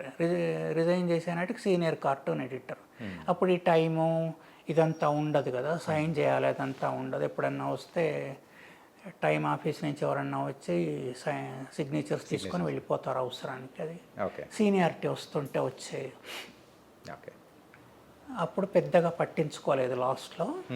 కానీ ముందైతే టైంకి వెళ్ళి ఎంతసేపు ఉంటే అంతసేపు. బడ్జెట్ అయితే 2-3 అయ్యేది రాత్రి. బడ్జెట్ రోజున state budget, railway budget, central budget వేరుగా ఉండేవి అప్పుడు. ఇప్పుడు కలిపేశారు సార్. ఇలా తర్వాత అప్పుడు బడ్జెట్ టైం ఏంటంటే 7 o'clock in the evening. నుంచి స్టార్ట్ చేస్తారు. ఎందుకంటే బ్రిటిషర్ను ఫాలో అవుతుండేది. మనకి ఇక్కడ 7 అయినప్పుడు వాళ్ళకి 10 అవుతుంది, అక్కడ 10-12 అవుతుంది. ఆ టైంను ఫాలో అవుతూ ఉండేది. తర్వాత మార్చేశారు. మనకి అంటే యాజ్ ఏ జర్నలిస్ట్గా కూడా మీరు అయితే ముందుకెళ్తూ ఇట్లా అన్నీ చేస్తూ ఉన్నారు కదా సార్. సో ఇన్ని సంవత్సరాల దానిలో మీకు బాగా షాకింగ్గా అనిపించిన ఇన్సిడెంట్ ఏదైనా ఉండిందా? అరే చాలా ఉంటాయండి. కార్టూనిస్ట్ కూడా జర్నలిస్టే. అందుకే నేను జర్నలిస్ట్ అని మెన్షన్ చేశాను సార్. జర్నల్లో పనిచేసే వాళ్ళంతా జర్నలిస్టే. అయితే బాగా ఉంటాయి. వేదన పడే టైం ఉంటుంది, మళ్ళీ కార్టూన్ వేయాలి. ఇంట్లో ఉండొచ్చు, అట్లాంటిది పొలిటికల్గా ఉండొచ్చు కదా. ఇప్పుడు కరోనా వచ్చింది అనుకోండి, కరోనా శవాల గుట్టలు గవర్నమెంట్ అన్ని దొంగ లెక్కలు చెప్పాయి, కానీ చాలామంది చనిపోయారు. గంగలో ఇష్టం వచ్చినట్టుగా పారేశారు, గంగా నది ఒడ్డున పూడి చేశారు, బయటకు వచ్చాయి అవన్నీ. ఇక్కడ కూడా రోడ్డు మీద 15 నిమిషాలు నిలబడితే 4-5 డెడ్ బాడీస్ అన్నా వెళ్ళేవి, లేకుంటే పేషెంట్స్ అన్నా హాస్పిటల్స్కి వెళ్ళేవాళ్ళు, అంబులెన్స్లు వెళ్తుండేవి. భయంకరమైన విషయం. సునామీ వస్తుంది, లేకుంటే ఏదో అలాంటి ఉపద్రవాలు జరుగుతాయి. ఇప్పుడు ఇందిరాగాంధీని చంపేశారు, రాజీవ్ గాంధీని చంపేశారు, ఇట్లాంటి ఉపద్రవాలు వస్తాయి కదా. పొలిటికల్గా వేరండి. ఇప్పుడు ఎవరో వస్తారు, ప్రభుత్వాలు కూలిపోతాయి, అది నార్మల్గా ఉంటుంది. ఈయన కాకుంటే ఇంకొక ఆయన వస్తాడు, నార్మల్గా ఉంటుంది. మనిషి పెద్ద ఇది ఉండదు, నాకు ప్రేమ ఉండదు కదా, అయ్యో పోయిందని ఉంటుంది. అంతా కార్టూన్ సరికే కదండి. పొలిటీషియన్ దాంట్లోకి వచ్చి పాలిటిక్స్లోకి వచ్చారంటే అది నా కార్టూన్ సరుకు, నేను ఉపయోగించుకుంటాను. కొత్తవాడు వస్తే మరి మళ్ళీ ఇంత కొత్త ఇది ఆలోచనలు, కొత్త వ్యవహారం, కొత్త ఇది. సార్ కొన్నిసార్లు వార్తలు అనేవి కూడా కొన్ని రోజుల్లో కొన్నిసార్లు ఉండేవి కావు. సో అలాంటి టైంలలో ఎట్లా మేనేజ్ చేసేవాళ్ళు సార్? దాంట్లో పడితే అర్థమైపోతుందండి. ఇప్పుడు ఇది సంగతి, చిన్న కార్టూన్ ఏమో అది సోషో ఎకనామిక్ వీటిపైన వేసేవాడిని. ఓకే. ఎలాంటి ఇవి వచ్చినా, లేకపోతే మనకు సమస్యలకు కరువా మన దేశంలో. అవతలకి వెళ్ళండి, చెత్త కుప్పలు ఉంటాయి, కుక్కలు ఉంటాయి కదా, నీళ్లు రావు, డ్రైనేజీ సరిగా పనిచేయదు, గుండాయిజం ఉంటుంది, రకరకాల ఉంటుంది, లేకుంటే ఫ్యాక్షనిస్ట్ మర్డర్స్ ఉంటాయి, లేకుండా ఉండదు. ఓకే. ఇంటర్నేషనల్గానే ఏదన్నా ఉంటుంది. మనకి ఇంటర్నేషనల్ అంటే ఏమిటంటే ఏది పట్టించుకోము.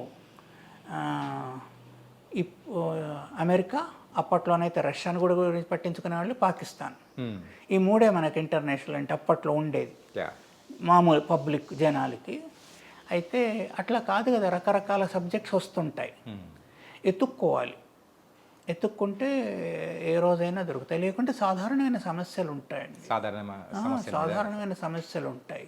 మీరు ఎండల మీద వేసాను, అది ఎండ సమస్యనా? చలి ఎక్కువైతే కార్టూన్ వేస్తాను, సమస్య అనుకుంటే అదన్నా అవుతుంది, వరదలు వస్తాయి అట్లా. ఇప్పుడు మీరు అంటూ ఉంటే నా కళ్ళ ముందు అయితే ట్రంప్ గారిది ఒకటి, అంటే ట్రంప్ గారి టైంలో ఏదో ఒక సమస్య గురించి వేసారనమాట. ఆయన కోట్ వేసేసుకొని ఆయన హెయిర్ని కూడా మీరు చాలా డిఫరెంట్గా పెట్టేవాళ్ళు, ముందుకు వచ్చినట్టు చాలా డిఫరెంట్గా ఉండేది, భలే అనిపించేసారు. అదైతే క్యారికేచర్ అండి, నవ్వు వచ్చేటట్టు చేయాలి, అదే మనిషి గుర్తుపట్టేట్టు ఉండాలి, నవ్వు వచ్చేట్టు చేయాలి. క్యారికేచర్ వేరు, కార్టూన్ వేరు. కార్టూన్లో క్యారికేచర్స్ ఉంటాయి. ఓకే. ఏంటి సార్ డిఫరెన్స్ యాక్చువల్గా? క్యారికేచర్ అంటే ఇప్పుడు ఒక బొమ్మను కార్టూన్ లాగా వేసాను అనుకోండి, అది క్యారికేచర్ అవుతుంది. ఓకే. కొంచెం డిస్టార్టెడ్ పోర్ట్రేట్, అది క్యారికేచర్ అవుతుంది. క్యారికేచర్ ఏం చెప్పదు, దానికి ఏదైనా డైలాగు ఏదైనా పెడితేనో, లేకుంటే దానికి ఇంకో బొమ్మతో అనుసంధానిస్తేనో, క్యారికేచర్ ఏదైనా పని చేస్తున్నట్టు వేస్తేనో అది కార్టూన్ అవుతుంది. ఏదైనా కామెంట్ చేస్తున్నాం అనుకోండి, పాలిటిక్స్ మీద కామెంట్ చేస్తున్నాం అనుకోండి, అది కార్టూన్ అవుతుంది. అయితే మొదట్లో రెండింటిది ఒకటే, క్యారికేచర్ అన్నా కార్టూన్ అన్నా ఒకటే ఉండేది, కానీ తర్వాత విడిపోయినాయి. విడిపోయి క్యారికేచర్ అంటే మనిషిది కానీ యానిమల్స్ది కానీ వేసిన డిస్టార్టెడ్ ఫిగర్, ఓకే, బొమ్మ. సార్ ఇన్ని సంవత్సరాల ప్రయాణం, కానీ సడన్గా ఈనాడు నుంచి సో మీరైతే బయటికి రావడం, అది రిటైర్మెంటా లేకపోతే ఏంటి అది అనేది కూడా ఒక క్వశ్చన్ మార్క్ అనేది కూడా ఉంది మాకు కూడా. సో ఆ క్వశ్చన్కి ఆన్సర్. సడన్గా అంటే సడన్గా స్టూడెంట్గా ఉన్నవాడిని జాబ్లో చేరా కదా, సడన్గా అందరు ఏం చేస్తారంటే సింగిల్గా ఉన్నవాళ్ళు పెళ్లి చేసుకుంటారు కదా. సడన్ చాలా ఉంటాయండి, మనకు తెలియదు. ఇప్పుడు బయటికి వెళ్తే ఏం జరుగుతుందో తెలియదు. అంటే నార్మల్గా మాలాంటి సామాన్యులకి అరే ఏంటి కార్టూన్ కింద శ్రీధర్ గారు అంటే శ్రీధర్ అనే వచ్చే ఆ పేరు రావట్లేదు ఏంటి, అంటే వేరే వాళ్ళ పేరు వస్తుంది సార్. మీరు సామాన్యులు ఎందుకు అవుతారు సార్? ఆ టైంలో మేము సామాన్యులమే సార్. నిజంగా నేను పర్సనల్గా నేను ఫీల్ అయింది అదే అనమాట. సో తర్వాత తెలిసింది సార్ అక్కడి నుంచి రిజైన్ చేశారు అదే సంథింగ్ ఆ టైంలో ఉండిందనమాట. నాకు కూడా అంత కరెక్ట్గా ఐడియా లేదు. సో మీరు తర్వాత తెలుసుకుంది ఏంటంటే రిటైర్మెంట్ అనేది కూడా అయింది అని. నేను రిజైన్ చేశాను, నాకు రిటైర్మెంట్ ఇవ్వాలి పాపం వాళ్ళు. ఓకే. రిటైర్ చేయలేదు. నేను 40 ఏళ్ళు చేశాను, కార్టూన్స్ వేసాను, ఇంకెందుకు అనుకొని నేనే బయటకు వచ్చాను. ఓకే. సో వేరే ఉద్దేశాలు కానీ ఏం లేదు, వాళ్ళకి చెప్పి అందరికి స్వీట్ ప్యాకెట్లు కూడా ఇచ్చి వచ్చాను, మరి కలీగ్స్ అందరికీ. మరి ఇన్ని సంవత్సరాల అనుబంధం అనేది కూడా రామోజీరావు గారితో కూడా ఉంది. అవును. మరి రామోజీరావు గారి ఆయన మీరు రిజైన్ చేస్తా అన్నప్పుడు అసలు ఆయన ఏమన్నారు? ఓకే అన్నారు. సార్ ఇంత సింపులా సార్? ఆ, ఇన్ని సంవత్సరాల అనుబంధము జస్ట్ చెప్పాను, అది ఎక్స్ప్లెయిన్ చేశాను కదా ముందు గురించి. ఓకే. ఓకే సార్, నాకు కావాల్సిన ఆన్సర్ రావట్లేదు సార్. కానీ దాని వెనకాల ఏదో ఒక మతలబు అనేది ఉందని నాకు అనిపిస్తుంది. ఏమీ లేదు, ఏమీ లేదు, just 40 years చేశాను. ఇప్పుడు ఏమన్నా మతలబు ఉన్నట్టయితే రామోజీరావు గారు పోయినప్పుడు నేను వెళ్ళి వచ్చానండి అక్కడికి. Yes sir. తర్వాత ఈనాడుకు 50 years అయినప్పుడు నన్ను పిలిచారు, అక్కడికి వెళ్ళాను, స్టేజ్ పై మాట్లాడాను. తర్వాత ఆ వీక్లో వచ్చే మ్యాగజైన్లో కవర్ పేజ్ రాశాను. నా అనుభవాలు, ఈనాడుతో ఉన్న అనుభవాలు రాశాను. అది వచ్చింది, అది ఈనాడు మ్యాగజైన్లో వచ్చింది, మీకు చూపెడతాను. ఓకే. నేను ఆ ఆర్టికల్ రాశాను వాళ్ళ కోసం. నేను రిజైన్ చేసి వచ్చిన తర్వాతే కదా. ఏమన్నా గొడవలు ఉంటే మళ్ళీ పిలుస్తారా, గడప దగ్గరలోకి రానిస్తారా? అంటే అలా అని కాదు సార్, అంటే సడన్ గా అంటే ఇంకా తర్వాత చాలు ఇదిగో అని ఇక్కడ బొమ్మలు ఉన్నాయి చూడండి, అది ఏమిటంటే చిన్నవి దీపాల బొమ్మలు ఉన్నాయి కదా, యా అవి 50 ఏళ్ళకి వాళ్ళు ఇచ్చినాయి. ఓకే. పంపించారు ఇంటికి, స్వీట్లు, అది బుక్కు. ఆ బుక్లో కూడా ఆర్టికల్ రాశా. ఓకే. మంచి సంబంధాలు ఉన్నాయి, ఇప్పుడైనా వెళ్ళగలను. ఓకే. అంటే వెళ్ళగలను అంటే పని చేయడానికి కాదు, వాళ్ళ ఇంటికి వెళ్ళగలను. అంటే యూజువల్గా ఇన్ని సంవత్సరాలు చేశాను కాబట్టి సో బ్రేక్ తీసుకోవాలనుకోవచ్చు. అండ్ ఇలా మీరైతే బ్రేక్ తీసుకున్న తర్వాత సో ప్రజెంట్ ఏం చేస్తున్నారు, ఏంటి? చాలా పనులు చేస్తున్నాను, అంతే వర్క్ చేస్తున్నాను. అక్కడ ఎంత వర్క్ చేసేవాడినో ఇంట్లో అదే వర్క్ చేస్తున్నాను. ఓకే. సడన్గా వచ్చి చూడండి తెలుస్తుంది. సడన్గా వచ్చేసారు. నేను ఇప్పటికే ఆర్ట్ పైన 2 books రాశానండి. స్టూడెంట్స్కు, అంటే స్టూడెంట్స్ కాదు, ఆర్ట్ నేర్చుకుందాం అనుకున్న వాళ్ళకు, పిల్లలకు కాదు పెద్దవాళ్ళకి డ్రాయింగ్ అది నేర్పించేవాడిని. తర్వాత లాంగ్వేజెస్ పైన, ఆర్ట్ పైన ఒకటి కాన్సన్ట్రేట్ చేశాను. ఇప్పటికైతే ఉర్దూ నేర్చుకుంటున్నాను. ఓకే. ఇట్లా అనేక రకరకాల పనులు, ఏవో ప్రాజెక్ట్స్ తయారు చేసుకోవడం. ఒకటేమో పిహెచ్డి చేయాలని ఉంది, ఏదైనా యూనివర్సిటీ ఇస్తే దానికోసం కూడా రాసుకుంటున్నాను, నా పని నేను చేసుకుంటున్నాను. ఇట్లా టైం ఏమి ఉండట్లేదు నాకు. ఒక 10 hours అయితే ఈజీగా పనిచేస్తున్నా, 8 to 10 hours డైలీ. సో నిత్య విద్యార్థిగా అయితే ఇప్పుడు కూడా చదవాలని మీరు వెళ్తున్నారు? చదువుతాను, అంటే చిన్నప్పటి నుంచి ఉన్న అలవాటు ఉంటుంది కదా చదవడం అనేది, అది వదిలిపెట్టాము, బుక్స్ చదవడం. అండ్ అలాగే ఒక యూట్యూబ్ ఛానల్ అనేది కూడా స్టార్ట్ చేసి దాని త్రూ అనేది కూడా చాలా మంది చెప్పడం, అంతరార్థం అని మాకు ఛానల్ ఉంది. అంతరార్థంలో పొలిటికల్ కామెంట్స్ చేస్తున్నాను. తర్వాత బొమ్మలు ఎట్లా వేయడం, ఎంత ఈజీగా వేయడం అనేది కూడా కొన్ని వీడియోస్ చేశాను, ఇంకొన్ని చేయాల్సినవి ఉన్నాయి. అట్లా కాకుండా శ్రీధర్ టీవీ అని కొత్తది ఆరంభిద్దాం అనుకుంటున్నాను. ఓకే. ఆరంభించి సాధారణంగా తెలియని విషయాలు ఉంటాయి కదా, తెలుసుకోవాలి, సాధారణంగా తెలియవి. ఎట్లా సార్? అంటే మన హిస్టరీలో జరిగిన ఇన్సిడెంట్స్, పాలిటిక్స్లో జరిగిన ఇన్సిడెంట్స్, తెరచాటుగా జరుగుతున్న ఇన్సిడెంట్స్, అవన్నీ 40 ఏళ్లలో తెలిసి ఉంటాయి కదా, చదవడం వల్ల కానివ్వండి, లేకుంటే కొంచెం అనలైజ్ చేయడం వల్ల కానీ, చెప్పడం వల్ల కానివ్వండి, పెద్దవాళ్ళు చెప్తే తెలుసుకున్నది కానివ్వండి, దాంతో చేయాలని ఉంది. మన దగ్గర చాలా పర్సెప్షన్స్ ఇంకా ఉన్నాయి, లేడీస్ తక్కువ అనే భావన ఉంది, ఇట్లాంటి చాలా భావనలు ఉన్నాయి. వాళ్ళ డ్రెస్సుల మీద కామెంట్స్ చేయడము, జుట్టు మీద కామెంట్స్ చేయడము, ఇట్లా.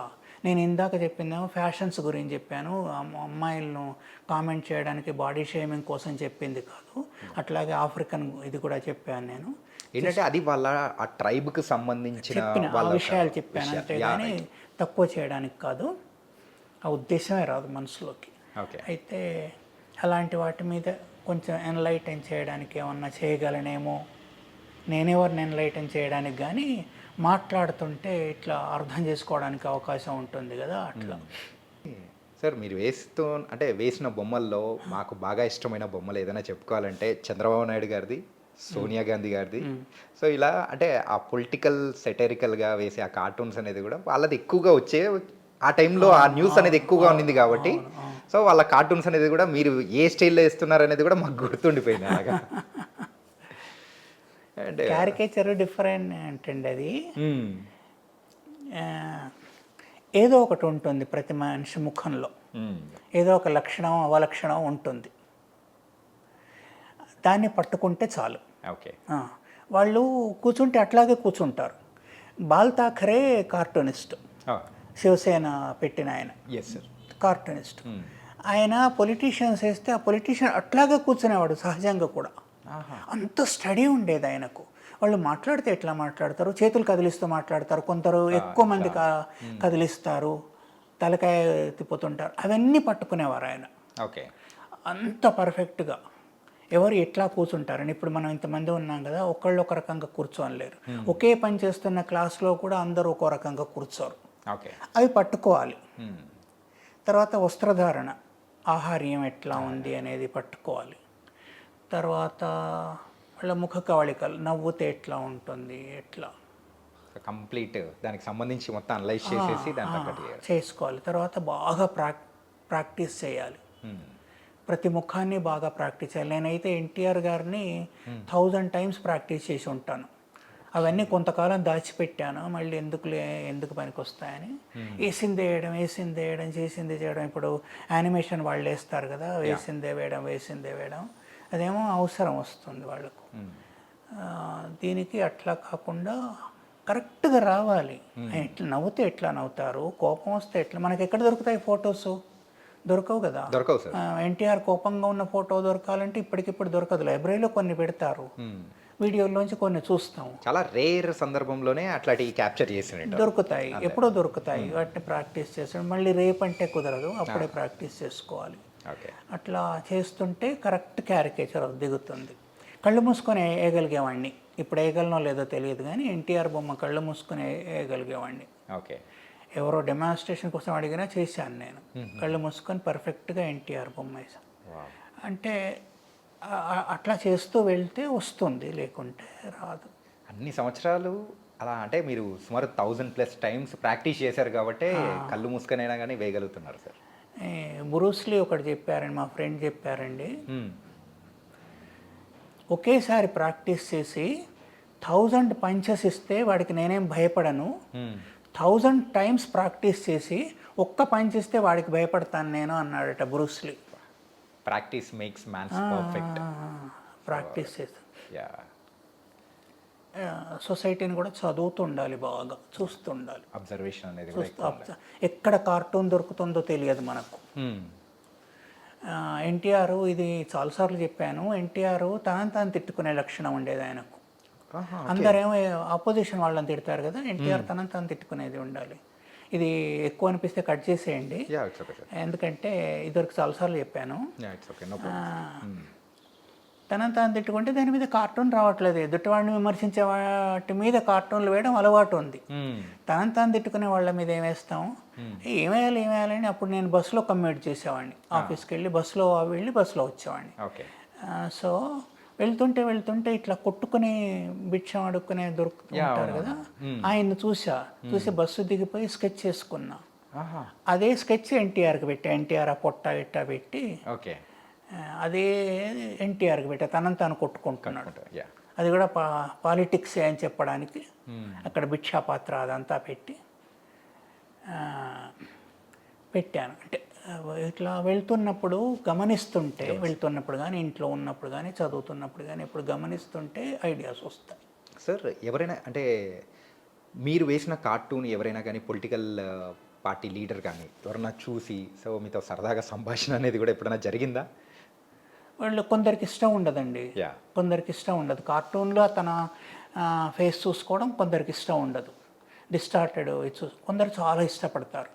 కొందరు ఇళ్లలో పెట్టుకుంటారు. ఇందిరాగాంధీ లక్ష్మణ్ వేసిన కార్టూన్ ఇంట్లో ఉంటుంది ఇందిరాగాంధీకి. ఓకే. అట్లా కొందరు బాగా అప్రిషియేట్ చేస్తారు. ఒక కార్టూనిస్ట్ని ఎంపీ చేశారు ఆమె, ఇందిరాగాంధీ. అంటే మీరు వేసిన కార్టూన్స్లో మెయిన్గా ఒక్కొక్కళ్ళకు చెప్తున్నాను అనుభవాలు ఎట్లా ఉంటాయని. కృష్ణమీనను డైరెక్ట్గా ఆర్కే లక్ష్మణ్ను తిట్టారు, నా కార్టూన్ వేస్తావా, అట్లా ఉంటుంది. తర్వాత లిన్లిత్ గోను ఎవరో ఒక వైస్రాయ్ కూడా శంకర్తో అట్లనే గొడవ పెట్టుకున్నట్టున్నారు. సబ్జెక్టు కరెక్షన్ పేరు మర్చిపోయింటాను. లిన్లిత్ గో కాదనుకుంటా, ఎవరో ఇక్కడ వైస్రాయ్లో ఒక ఆయన, లిన్లిత్ గో కాదు. అట్లా కొందరేమో చాలా ఇష్టపడి నాది వేయండి అని అడిగిన వాళ్ళు కూడా ఉంటారు, పేరు చెప్పను. వీళ్ళ పేరు చెప్పను, వాళ్ళ పేరు చెప్పను. ఓకే, అయితే పేరు మాత్రం చెప్పారు. గొడవ చేసి తీసేయిస్తాను, ఇట్లా ఎందుకు వేసావు Yeah, అని గొడవలకు వచ్చిన వాళ్ళు కూడా ఉన్నారు. సార్, ఈ సందర్భంలో మెయిన్గా మనం మాట్లాడుకోవాల్సింది ఏంటంటే రీసెంట్ టైమ్స్లో పొలిటికల్ సెటరికల్గా వచ్చే కార్టూన్స్ అనేది కూడా కంప్లీట్గా తగ్గిపోయాయి. అంటే అది టెక్నాలజీ వల్ల తగ్గిపోయాను అనుకోవచ్చా, లేకపోతే ఎందుకు ఈ యొక్క సెక్షన్ అనేది కూడా ఈవెన్ ఇప్పుడు పేపర్లలో కూడా ఎక్కువగా కనిపించడం లేదు, ఎందుకంటారు అలాగా? అది ఈ క్వశ్చన్ అక్కడ ఎడిటర్లను అడిగితే బాగుంటుందండి, ఎందుకు తగ్గిపోయిందని చెప్పి. తర్వాత ద బెస్ట్ ఎడిటర్ ఉన్న చోట మంచి కార్టూనిస్టులు ఉన్నారు. ఓకే. తర్వాత కార్టూన్ అనేది అంత ఈజీ కాదు, నవ్వడానికి అనిపిస్తుంది కానీ నవ్వించాలి రోజు అంటే ఇప్పుడే సడన్గా జోక్ చెప్పండి అంటే, మీరు సొంతగా చెప్పండి అంటే చెప్పగలరా? లేదు. సొంతగా క్రియేట్ చేయాలి, ఎక్కడ వినని జోక్ చెప్పాలంటే కష్టం అవుతుంది కొంచెం. కాబట్టి దాంట్లో ఆ సెన్స్ ఆఫ్ హ్యూమర్ ఉండాలి, విషయాలను సెన్స్ ఆఫ్ హ్యూమర్గా అంటే హ్యూమరస్గా కన్వర్ట్ చేసే లక్షణం ఉండాలి, ఆ విషయాలు తెలిసి ఉండాలి, పాలిటిక్స్ డీప్గా తెలిసి ఉండాలి. ఇప్పుడు ఎన్టీఆర్ అన్నాం, ఎన్టీఆర్ పార్టీ ఏమిటి, ఆయన వ్యవహారం ఏమిటి, ఏమేం చేశారు అదంతా తెలిసి ఉండాలి. ఇట్లా ఇట్లా రకరకాల విషయాలు తెలిసి ఉండాలి. బొమ్మ వేయడం రావాలి, అది క్యారికేచర్ వేయడం రావాలి. బొమ్మ పోర్ట్రేట్స్ అంతా వేస్తారు కదా, క్యారికేచర్ ఇవన్నీ ఒక 4-5 లక్షణాలు ఉన్న మనిషి నిజానికి కార్టూనిస్ట్ అవుతారండి. ఓకే. అట్లా ఉన్న వ్యక్తులు ఎంతమంది ఉన్నారు, ఉన్నా కూడా వాళ్లకు తిండి దొరకాలి కదా అదే స్థాయిలో కదండి. రెమ్యునరేటివ్ ఉండాలి, ఏ వర్క్ చేసినా కూడా. ఎందుకు వస్తారు మెయిన్గా కదా, ఏదో ఇంజనీరింగ్ చేసుకొని సాఫ్ట్వేర్లో వెళ్తే అయిపోతుంది, easy way, beat and track కదా. మరి ఎందుకు కష్టపడాలి? అది మన ఇది ఇంకా మన తలనొప్పి, ఆ కష్టపడ్డం అదంతా. అయితే అట్లా కష్టపడ్డ దానికి ఫలితం లేకుండా ఉండడం ఒకటి, ఇన్ని వ్యవహారాలు ఒక మనిషిలో ఉండడం ఒకటి. తర్వాత మూడవది ఇంపార్టెంట్ విషయం ఏంటంటే సొసైటీ బాగా సెన్సిటివ్ అయిపోతుంది.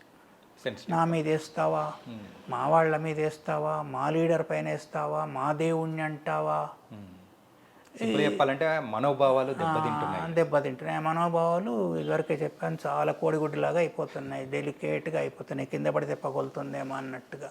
స్ట్రాంగ్ మనోభావాలతో ఉండాలండి మన వాళ్ళు. కత్తి తెచ్చి నరికినా కట్టగానంత స్ట్రాంగ్గా ఉండాలి మనోభావాలు.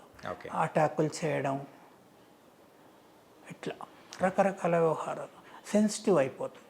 పాలిటిక్స్ తమ కోసం సొసైటీని ఇట్లా తయారు చేస్తున్నాయి. మనది మనది మనది ఏముండదు, ఏముండదు. మన బతికి ఎంత ఉంటుందండి, మ్యాక్సిమం బతికితే 100 ఏళ్ళు బతుకుతాం. మొత్తం యూనివర్స్లో మన భూమి ఎంత, దాంట్లో మనం ఎంత, మన లైఫ్ ఎంత, ఈ 100 ఏళ్ళు ఎంత కదా కదా, అది ఆలోచించట్లేదు. తర్వాత మన పక్కవాడు కూడా మన లాంటి వాడే, మన పక్క మనిషి కూడా మనలాంటి వారే, మనలాంటిదే అనే సంస్కారం కూడా లేకుండా పోతుంది. మేము వేరు వాడు వేరు, ఇట్లా అందరినీ చంపుతూ వెళ్తే ఎవడు మిగులుతాడు కదా. కాబట్టి బాగా సెన్సిటివ్గా తయారైపోతున్నాయి సొసైటీలో. సెన్సిటివిటీని పార్టీస్ ఉపయోగించుకుంటున్నాయి, పొలిటికల్ పార్టీస్ ఉపయోగించుకొని. ఇప్పుడు ఏదైనా మంచి పని చేద్దాము, అదంతా రోడ్డంతా క్లీన్ చేద్దాం రమ్మంటే ఎవరు రారు. నేను ట్రై చేసి చూశాను, ఏదో వంక పెట్టి తప్పించుకుంటారు. ఒకసారి వస్తే ఏమంటే వస్తారు కానీ రెండో వారం రారు. అదే తందాం అందరం కలిసి బయట నుంచి ఎవడో వచ్చాడు లేకుంటే వెళ్తున్నాడు అంటే అందరూ కర్రలు పుచ్చుకొని వస్తారు. అలాంటి తత్వం ఉంది మనిషిలో. దాన్ని రెచ్చగొట్టామనుకోండి ఏమవుతుంది, ఇంకెంత మరింత వైలెన్స్ అనేది కూడా ఎక్కువ అవుతుంది.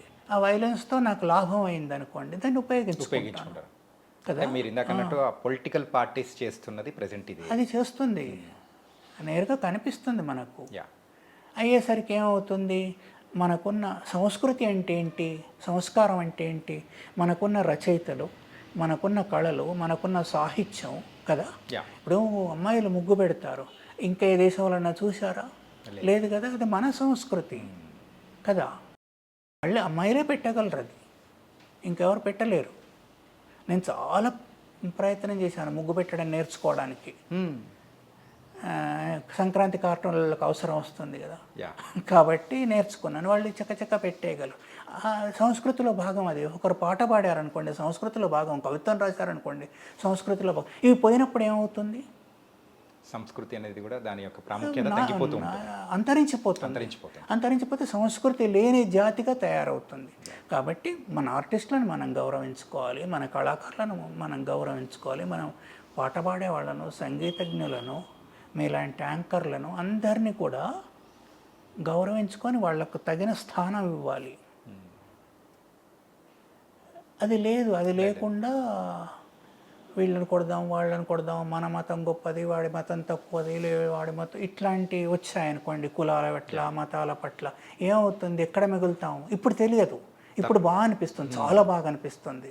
హీరోలాగా కనిపిస్తారు అట్లా చెప్పేవాడు. కానీ మన పైన దెబ్బ పడ్డప్పుడు, మనది కుళ్ళిపోయిన సమాజంలాగా తయారైనప్పుడు ఎవరు ఉండరు కదా.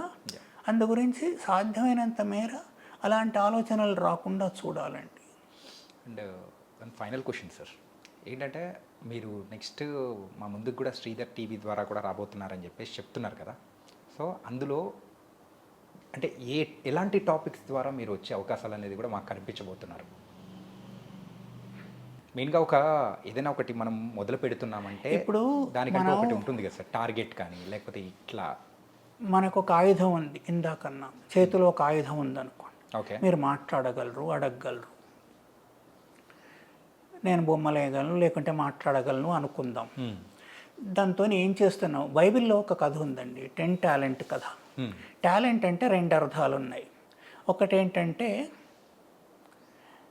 డబ్బు, ఓకే, ఇంకొకటేమో మనకున్న శక్తి సామర్థ్యాలు కదా. అయితే ఒక కింగ్ ఎవరో గుర్తులేదు, వాళ్ళందరికీ ఆయన దగ్గర ఉన్న జనరల్స్కి అందరికీ ఒక్కొక్క టాలెంట్ అంటే 2 అర్థాలు ఉన్నాయని చెప్పాను. డబ్బులు ఇచ్చాడని, లేకుంటే జ్ఞానం ఇచ్చాడు. ఇచ్చి వెళ్ళాడు, ఒక్కొక్కళ్ళకి ఒక్కొక్కటి. దాంతో మీరు ఏం చేశారు? ఆ కథలో ఒకళ్ళు 10 టాలెంట్స్ను వ్యాపారం చేసి ఒక టాలెంట్ని 10 టాలెంట్ చేస్తారు, ఒకళ్ళు 5 చేస్తారు, ఒకళ్ళు 3 చేస్తారు, ఒకళ్ళు 5 పెడతారు, దాన్ని మళ్ళీ వచ్చి అడుగుతాడు ఇవ్వకుంటే, ఒకళ్ళు పోగొట్టుకుంటారు కదా. నీ దగ్గర ఉన్న టాలెంట్తో, నీ దగ్గర ఉన్న ఆయుధంతో, నీ దగ్గర ఉన్న తెలిసిన విషయాలతో ఏం చేస్తున్నావు? ఊరినే ఇంట్లో కూర్చున్నామా, ఏమన్నా చేస్తున్నామా బయటికి వెళ్ళని? దాంతో కొంచెం ఏమన్నా చేద్దామని ఉందండి. రూపం రాలేదు, పూర్తి రూపం వచ్చినప్పుడు బయటకు వస్తుంది. అట్లా సార్, మీరు ఫస్ట్ తీసుకున్న రెమ్యునరేషన్ ఎంత సార్? రెమ్యునరేషన్ ఏముంటుంది? నేను అక్కడ ఉద్యోగిని కదా. అదే ఉద్యోగిగా మీరు నెల జీతం అనేది ఎంతతో స్టార్ట్ చేశారు అనుకోవచ్చు? 200 రూపాయలు. 200 రూపాయలు. అందులో కటింగ్స్ గిటింగ్స్ మొత్తం పోగా ఒక రైట్ ఒక 170, 165 ఏమో వచ్చేవి. ఒక స్వీట్ ప్యాకెట్, బస్ పాసు ఇవి తీసుకునేసరికి అయిపోయేది. ఓకే, నా తిండి నేనే తినేవాడిని. సో మీరు రిటైర్మెంట్ టైంలో, సో బయటకు వచ్చే టైంలో మీరు తీసుకున్న రెమ్యునరేషన్ ఎంత ఉంటుంది మీరు రెమ్యునరేషన్ అంటే శాలరీ ఎంత ఉంటుందని మీరు అనుకుంటున్నారు? సార్, 42 సంవత్సరాల కెరియర్ అంటే ఎక్స్పెక్ట్ చేయడం అనేది కూడా చాలా కష్టం. ఒక రేంజ్ ఉంటుంది కదా, ఎక్కడ ఒక గీత ఉంటుంది కదా. ఆ గీత ఎక్కడ పెట్టాలో నాకు అర్థం కావట్లేదు. చెప్పండి, ఏమవుతుంది చెప్పు. దానికి ఏమవుతుంది? తినేది ఏముంది? నేనైతే అసత్యం చెప్పను. 3 లక్షలు దాదాపు కరెక్ట్.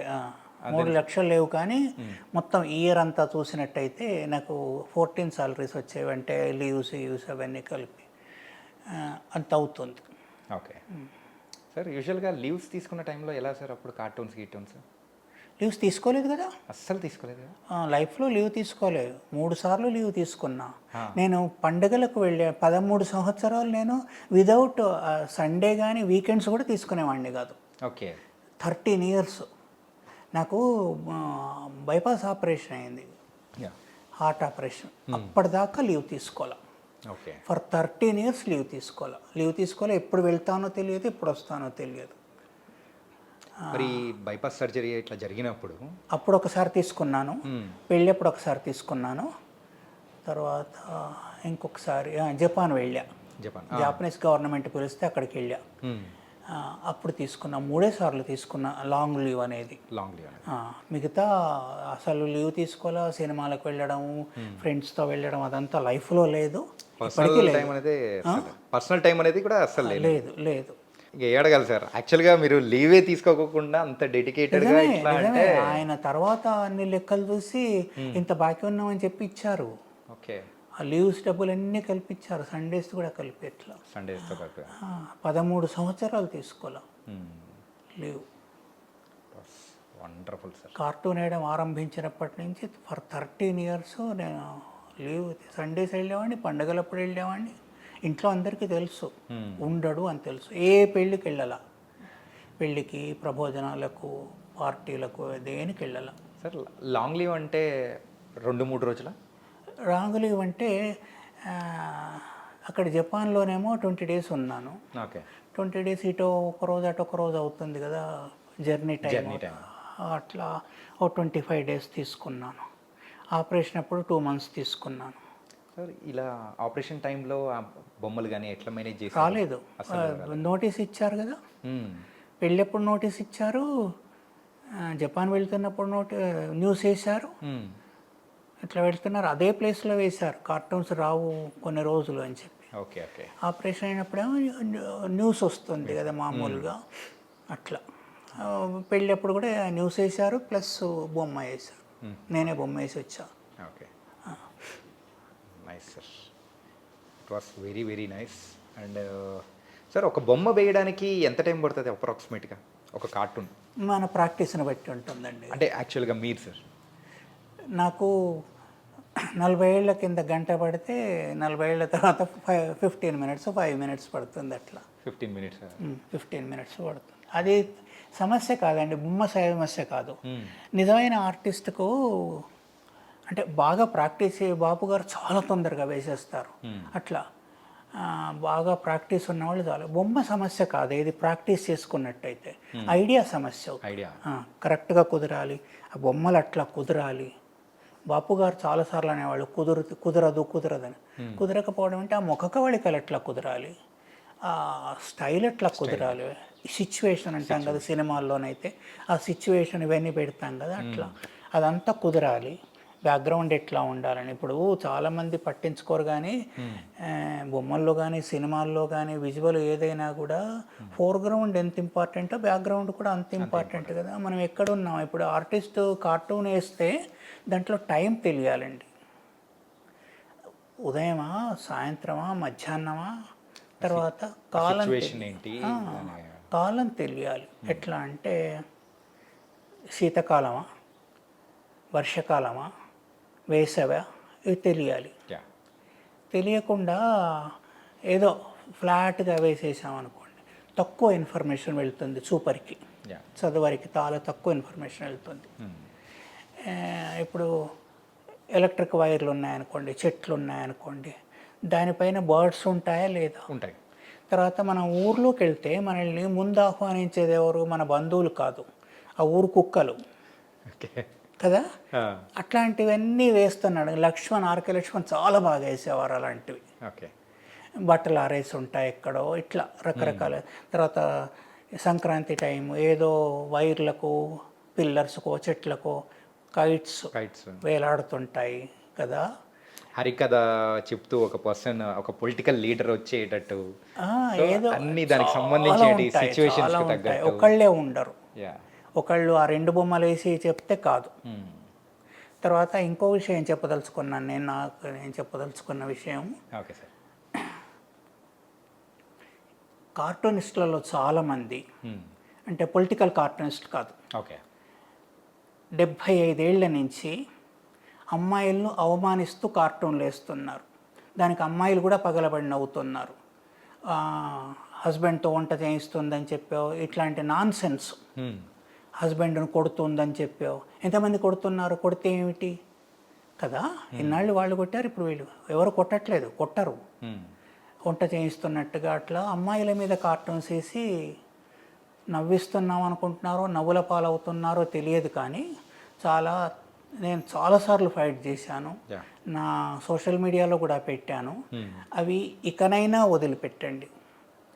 ఐడియాస్ ఉంటాయి, లాట్ ఇప్పుడు ఆఫ్ పొలిటికల్ కార్టూన్లు వేసేవాళ్ళు పొలిటికల్ కార్టూన్లు వేస్తున్నారు. ఒక్కసారి దాంట్లో మహిళల్ని ఏం అవమానించట్లేదు దాంట్లో. తర్వాత సోషల్ కార్టూన్లు వేస్తున్న వాళ్ళు ప్రపంచవ్యాప్తంగా చూసినట్టయితే చాలా అంశాల మీద వేస్తున్నారు.